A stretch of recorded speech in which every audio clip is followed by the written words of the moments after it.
Thank you. Didn't want to see that ever again. Your Mandalorian, everybody. Sorry. Your Fantastic Four. Did you see Gladiator 2, Cecil? No. I saw the first one in theaters, loved it. And I kind of have a thing with late sequels. I'd say 99% of them sucked. So I was just like, nah, I'm good. So I saw it recently on Amazon Prime. And let me just say this about that. It was long, it was drawn out, and it was unnecessary. Like I didn't need to watch it. I was hoping that it'd be a lot better than it actually was. I'd heard it's like a 7. It's more like a 5, right? It was totally unnecessary, and it was meant to generate money on a, it did. I guess it did pretty good. I don't know. But the lead actor of it was this guy named Paul Mescal. Are you familiar with this guy? No. And was Russell Crowe even in the sequel?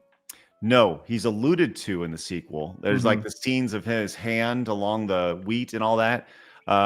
So like, I guess it's referenced. And I think there is a scene of his likeness in it, but he himself is obviously not in it because he's dead. Right. Right. Well, that's what I'm saying. I was wondering if they were going to do some kind of flashback thing or, I think there may have been like maybe one scene or something, or it was like from behind, so they didn't have to actually use his likeness. I don't know. You have to pay him. Right. He's alluded to many times in it. Like the entire story is about Maximus because we find out that Lucius was actually his son and whatever. It doesn't even matter. But the point is that the guy who plays Lucius in it was talking about, this is from That Park Places. He brags that Hollywood is moving away from the traditional alpha male characters that once defined it. This is at the Cannes Film Festival. Oh man, Cecil not happy about this. Rolling his dead back right here. While promoting History of Sound, the Irish actor confidently proclaimed that cinema is, quote, moving away from the traditional alpha leading male characters here. So once again, talking about John Wayne, Sylvester Stallone, Sean Connery over here. So you can kind of see him talking about it here. I personally don't see the parallels at all between Brokeback Mountain, other than the fact that we spend a little bit of time in a tent. But each to their own in terms of how you want. But I do think that there's a bigger question there in the fact that it draws your attention to why do I think that it's not that film?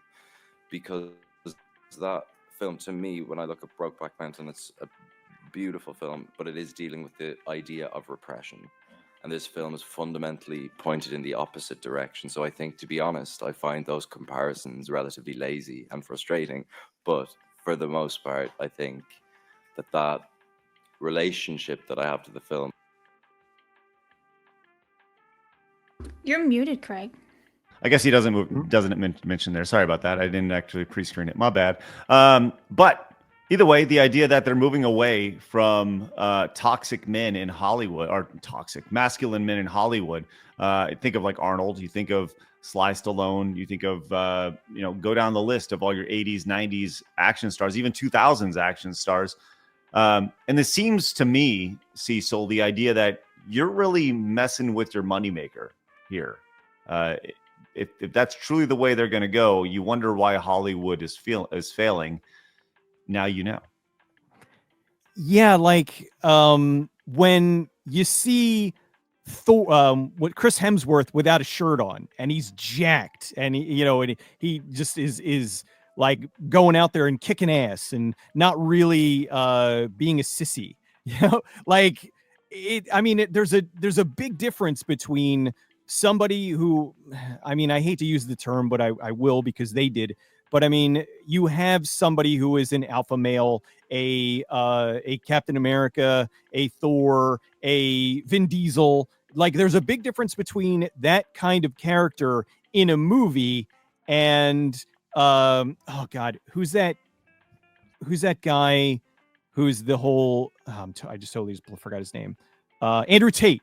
Like, there's a big difference between, your Sylvester Stallones, your Arnold Schwarzeneggers, your Dolph Lundgrens, your ass-kicking, badass hero guy, your Scott Adkins, the guy who women will gladly watch this action movie with their boyfriend, husband, whatever, versus somebody like that who is peddling his wares to a bunch of easily influenced dudes. Like there's just a major difference. And I think that the people that can't see this are being like willfully blind about it. They're, oh, well, you know, we're a new generation of sensitive men. And like, look at the women that are watching even something like Hallmark Channel movies. Yeah. The guys there are not, they're all rugged outdoor, you know, they're working on the farm all day. They're not sensitive dudes. The vast majority of women do not want that. And if they want to try to make a movie where you're supposed to be a gladiator that has feelings, good luck to you. But, you know, I'll see you in the bargain bin. Dude, I'm with you on that. You know, I think that there's I do love Venn diagrams. And when you look at the Venn diagram of women who will watch a Hallmark movie and then men who will watch, you know, an action comedy or whatever, there's crossover when it comes to like masculine alpha men, you know, and that idea. And there is obviously a big difference between Andrew Tate and what you see in, you know, whatever Terminator or whatever. You know, it's kind of like, you know, the idea of like people being easily influenced. You know, that's something that's been there forever. But I think that this is truly the way that Hollywood is looking to do, and they're looking to move on to, you know, we mentioned like Pedro Pascal. He's in everything right now. But yeah, big thumbs down, right? Thumbs down. He stinks. Here you go. Here's He's Pedro not very Pascal. good, is he?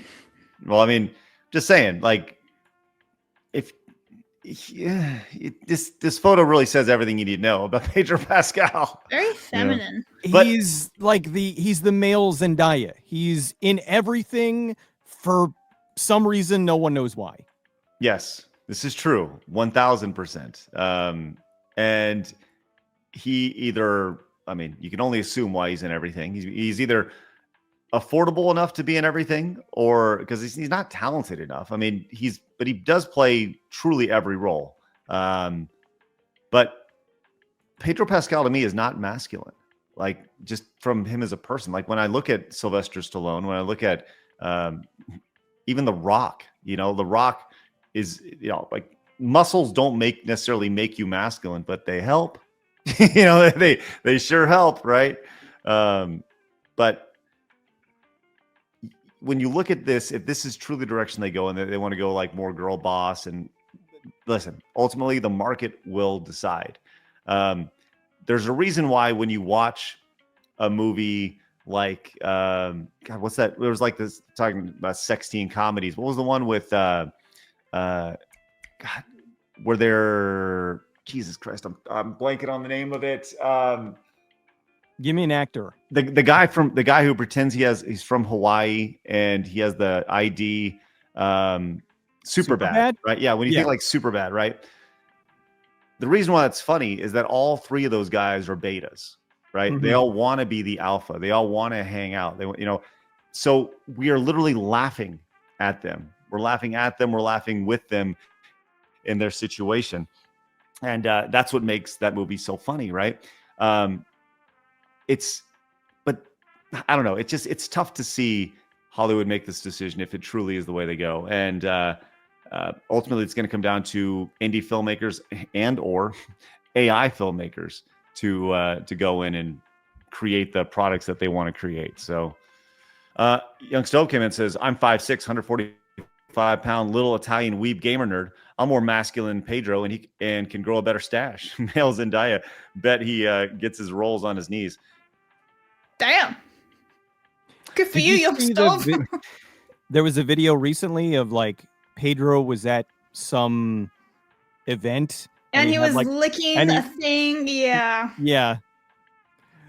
Very totally alpha behavior. Yeah. Just saying, when I think masculinity, it's definitely Pedro Pascal. No, don't show it, Craig. Oh, I've already seen it. Just no. Totally masculine, there you go. Right there. Yeah. What's he doing? Like, what are you doing, dude? I don't know, but he's really, really happy. I mean, that's masculine Wasted. right there. Yeah, he's Yeah, wasted. oh god. Yeah, there you go. Okay, that's enough of that. Thank you. Didn't want to see that ever again. You're Mandalorian, everybody. Sorry. You're Fantastic Four. Hey, YouTube said you should watch this video too. Obey the overlords.